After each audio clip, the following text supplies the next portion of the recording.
What's up, guys? Welcome back to another of my video. I'm here at Jeep Ram, Punta Gorda, Florida, checking out this base model of Jeep Wrangler two-door sport model. And here's the question: is this the right trim to get if you don't want to break your bank? Today we're going to find that out by checking it out from the exterior, interior, jump inside, play with some cool and interesting features, take a peek inside the engine compartment. At the end of this video, I want to take you for a spin.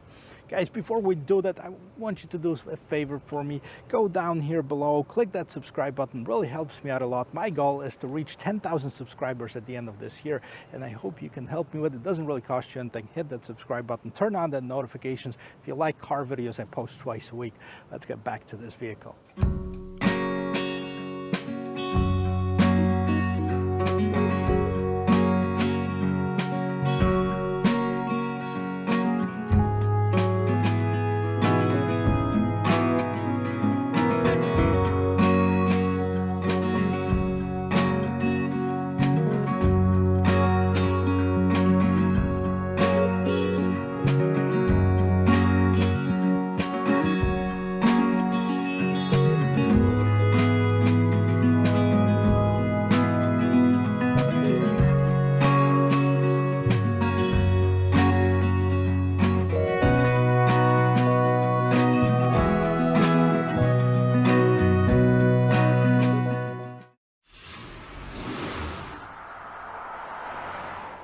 Well, right from the front, doesn't look any different than any other Jeep Wranglers that you see on the roads. Now, this is the JL series, which started somewhere in the middle of 2018, and you can see it does have this characteristic round lights and does have this iconic 7-slot vertical grille in front. Now, obviously, you can see that the JL series, they moved the turn signals right on the fender flares, and then the hood, nothing too crazy about it. Those typical trim pieces right here, those plastic ones, that's if you wanted to actually lower down the windshield and lay it down in here to prevent from scratching. As far as the bumper, plastic bumper, metal recovery hooks, and the fog lights, which are standard even on this basic sport trim. Now, as far as the color, this is the Zynith Silver, and this is actually a premium color. They charge you $395 to get one. Now, I'm opening the hood because, as on any other Jeep Wrangler, this is how you do it. There's really nothing to do inside to open the hood. And we're going to check out what hides underneath it right away and tell you, I don't like the prop sticks, but all of the Jeep Wranglers, even if you go with this highest end trim, is going to have the props. If you look underneath this hood, this is one of the other upgrades on this base Jeep Wrangler, and this is the 3.6 liter Pentastar engine. Now, this is the eTorque engine, 285 horsepower, about 260 pound-feet of torque, and it's mated to an 8-speed automatic transmission, which is yet another upgrade. Between the two, it costs about $3,750 to upgrade it from the base 2.0 liter engine with the manual transmission to this setup right here. Well, this is a shorty. This is a two-door version of the Jeep Wrangler. So this is the base one, Sport Edition. Now, I got to tell you, right away, you can see a huge upgrade on this one, and that's this 3-piece hardtop. That adds $1,695. So in combination with $3,750 for the engine and transmission and $395 for the collar, I mean, we're already over $6,000 in upgrades on this base Jeep. Now, everything else here is standard. You can see you have those black wheels. You might think they're aluminum, but they're not. They're black steel wheels, 17-inch rims, and then the size of the tires, I mean, they're 245/75 on the height, and they're kind of all-season tires. They're not really off-roady, but most of the people are going to upgrade the wheels on them anyway, so not a huge ding for that. Now, you have this fender flares that are sticking out, just like so typical on the Jeep Wranglers. You have this indentation here with this trim, Jeep logo, trail rated. All the Jeep Wranglers are trail rated. They're all 4x4s too, at least for this model here. I don't think they make the 4x2s anymore, which is a smart thing. This is an off-roader, and then you have this exposed gas tank in the back, and a couple more things here. Black door handles. Underneath the door handle, you can see the keyhole. If you see one on the other side, like you will on this particular one, that means that it doesn't have power door locks. What else it doesn't have? We're going to see on the inside. It doesn't have power mirrors either. And the key, that's pretty strange. if you will. So this is a new style key for the Jeep Wrangler, right? It's got Jeep log on one side. It's a flip key, so you open it up to open the doors. On the other side, it's blank. Now, most of the Jeep Wranglers are going to have the power windows or power, at least power door locks, and then it would have the lock and unlock. But since they don't have it, they don't even bother putting that on the key. Just kind of peculiar looking. Well, let's move on and take a look at the back. In the back, looks pretty base as well. I mean, other than, you know, of course, the hardtop normally will come with the soft top. It does have this bigger lights, but they're incandescent lights. They're not LED lights.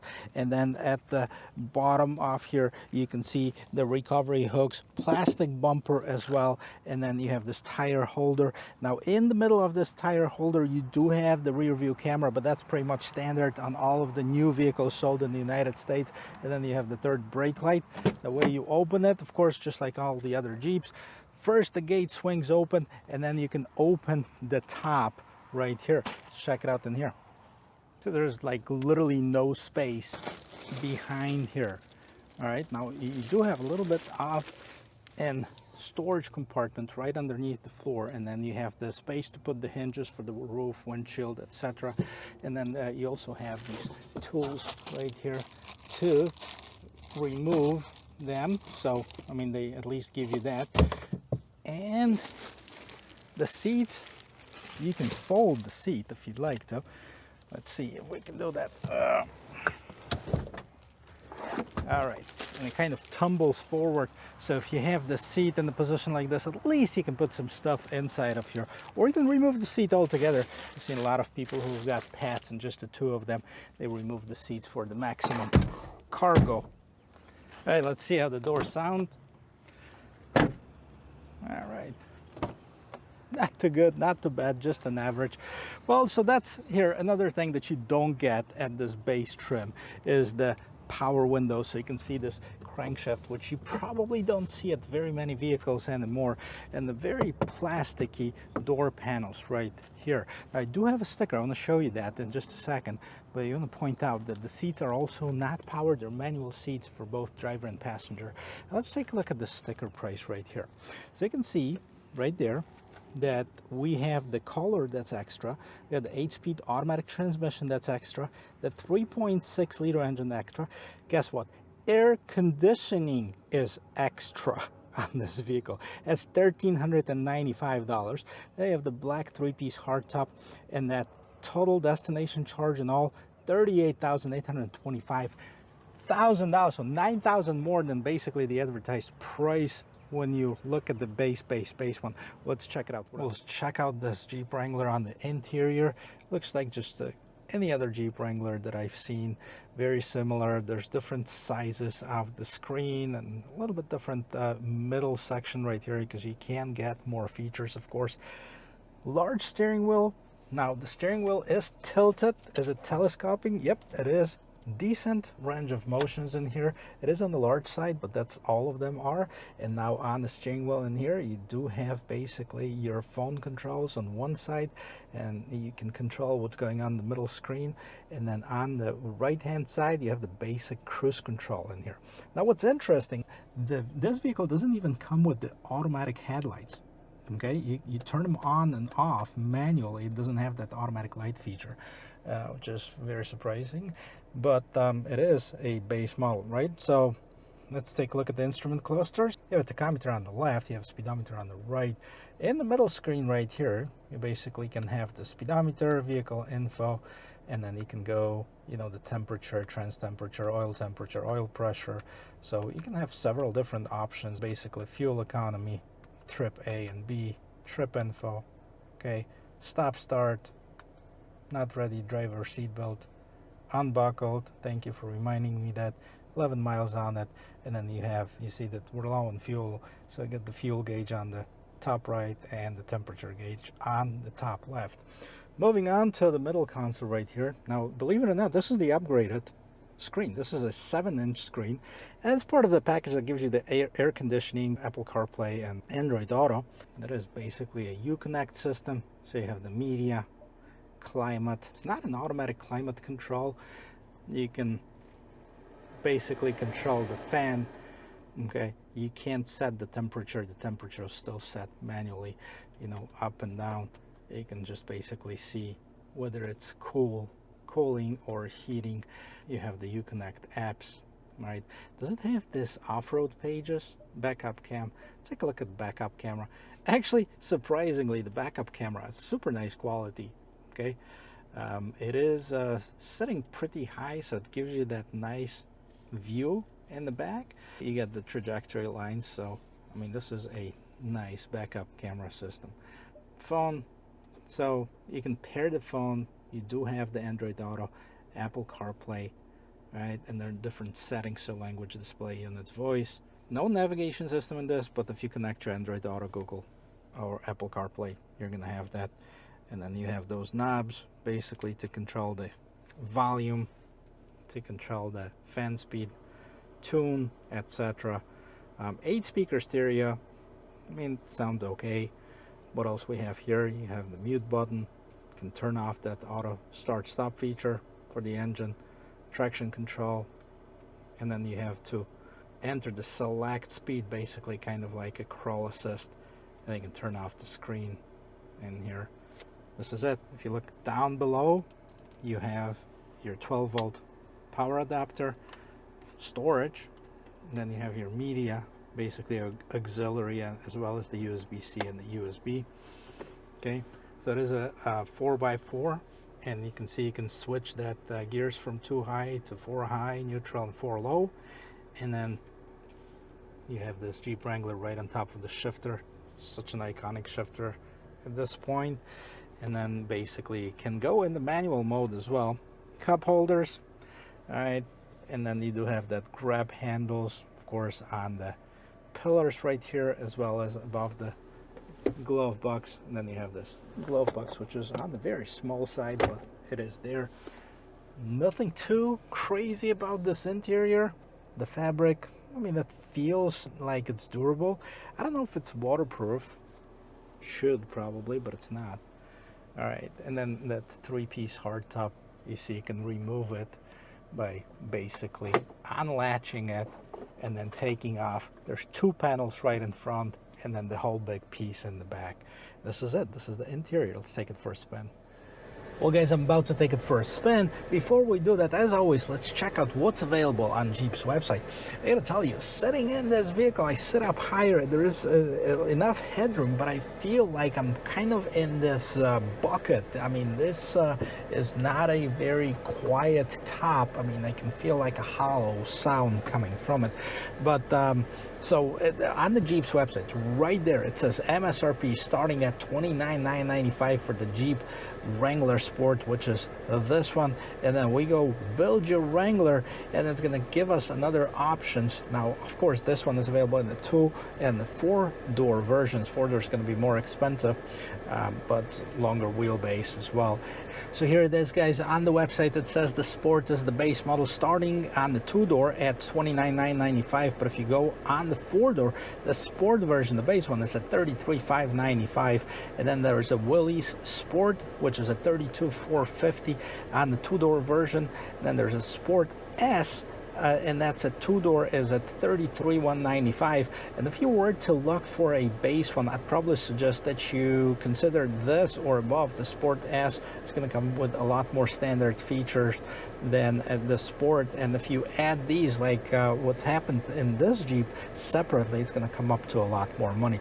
Then, of course, there's a Willys Sport Altitude, Sahara, Rubicon, and then you have the Sahara Altitude, and then there's you have those high tides, high altitude Rubicon 392, and the Rubicon 392 starts at $77,490. I've done one not too long ago. It's a wonderful vehicle, but it's basically twice as much money as this base one. So if you don't want to break the bank, maybe look at the Sport S. And here, let's see how it drives. I'll take that really quick here. We're on this gravel lot, so Jeep feels really good on such a non-pavement, basically. Let's see how it turns around. Okay, I gotta tell you, see, I'm doing this circle right here, right? It's a pretty tight circle. It is a short wheelbase, but I'm almost like afraid that this thing is gonna tip over, and that's what a lot of people hate. It's the way how bouncy it is, how unstable it feels. So, you know, there's a best decal. A lot of people have it on their Jeeps. It says it's a Jeep thing, you wouldn't understand. And it's true, a lot of people are going in and they're looking at those pretty cool Jeeps that they see on the road, and they say, hey, I'd love to have a Jeep because I'd like to have the doors off, the top off. But when they get into it, look at this, boom, boom, I like this. Let's go over some of those bumps in this lot, do a little bit of an off-roading, no issues, but you know, I probably would lose a bumper in some regular vehicle if I did that. Nevertheless, coming back to the drive of it, it's definitely bumpy. I like the way that this Pentastar responds, like that mild hybrid, you know, 285 horsepower in the little vehicle. Definitely an upgrade worth making, in my opinion. You sit up high. You know, one of the things that I like about Jeep is that you kind of sit on top of everything. I wish that the windshield right here was a little bit taller, so it'd give you a little bit better visibility in front. Like me being 6 foot tall, it's kind of looking like in the 16:9 widescreen where you'd have those stripes on top at the bottom of the screen, but it's not bad. You know, I've been looking at some of the Jeeps, and I've been looking at on the Ford's website and comparing kind of Bronco versus Jeep Wrangler, and I've done a review on the Bronco as the 4-cylinder engine, which I was actually very nicely surprised. But I came across the base Bronco at one point, and I was looking at it, and even the base Bronco, which I believe that's called it, like the Essential, has power windows and power door locks, which you're missing in here. Now, even if you might not want all of the amenities on it, I believe that the power windows and door locks should be standard on pretty much all of the vehicles right now. Crank windows? Really? I haven't done that in so long. But, you know, if you have an old Jeep, that's one thing. But if you're buying a modern day Jeep, you should have the ability to have a power windows on this. Price-wise, you know, 38 grand. That's a lot of money on this vehicle. Okay, with this configuration, I'd probably say no to the Jeep and maybe, you know, explore other options, even like the base Bronco, which got a lot more equipment on standard, and it is bigger. It is actually going to be driving a little bit better because it's wider and it's longer, so it's not going to be as bouncy. I've had a few Jeeps in the past, and they were older Wranglers, and I kind of got used to this bouncy feel. So to me, it doesn't bother me. I'd like to have more features on it, of course. Now, as far as the acceleration, you know, on the Jeep, I'm not going to go 0 to 60 because this is not what this vehicle is made for. This vehicle is made to cruise around. This particular one, I'm sure it's off-road capable. It is trail rated, even with this base configuration. If you wanted to do some more serious off-roading, it probably would like to have a little bit more beefed up suspension, tires, and so on. But overall, I mean, this one I'm sure will handle nicely in the snow or mud. So not bad at all. Well, I'm going to turn around and I'm going to see how this vehicle's accelerate. Quite nicely, to be honest with you. It's a 3.6 liter engine, very nice, very responsive. Now, again, it is bouncy, it is jumpy, so if you're not a Jeep person, before you commit yourself and buy it in your mind, I'd suggest that you go to the dealership, test drive a few of those. If this is too jumpy, maybe consider a longer wheelbase, which is the 4-door one. That definitely has a little bit smoother ride, in my opinion, and consider that one maybe. But you might not like it at all. Like I said, it's a Jeep thing. You won't understand until you try it. Okay, so to sum it all up, okay, is it a good trim to buy? And my answer would probably be no. And the reason for it is that in order to make it somewhat usable, like, you know, with this bigger engine, like this particular one, right? They started off with this base trim at $29,995, and they added $8,000 worth of options, which would include the engine, the transmission, the top, the air conditioning, the bigger screen, which is probably what you want to get in those vehicles anyways, unless you're, you know, want to get it with the manual transmission. You can get it with that 2.0 liter engine. You're still going to be at about 35 grand. Now, my personal opinion would be to kind of check out of what the builds are that are available and probably go with the Sport S, and that has the power windows and the power door locks on it as a standard equipment. And you know, it's got some features that would make the driving of it a little bit more civilized, if you will. So Jeep Wrangler as a brand, yes, I do like them. This particular trim, I probably would skip and move over it and go with the higher trim. Thank you very much for watching, guys. I really appreciate every single view that I get, and I really appreciate every single subscriber. So if you haven't already, click that subscribe button at the bottom of this video, and it really means a lot to me, and it's gonna help me reach my goal of 10,000 subscribers by the end of this year. So until then, I'll see you in my next video. Cheers.